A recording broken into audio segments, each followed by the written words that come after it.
Hi, as we are in high school, there are many theorems for us. Understanding the theory of theorems is a big task for us, but practically understanding theorems is more easy. So let us see how simple it is through activity based learning. Shall we start?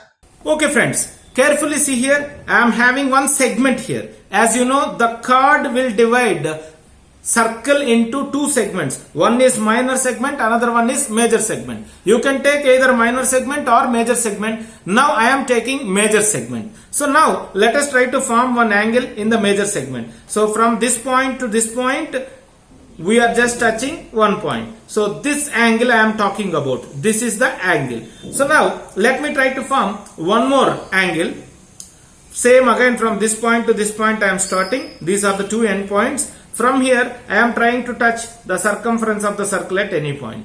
Now what I am saying for you is this angle and this angle will be equal. Not only that, if you want you can form one more angle also. Even that angle also will be equal to this angle. That is the theorem. Is it correct or not? Let us try to measure with the protractor and come to a conclusion. Shall we?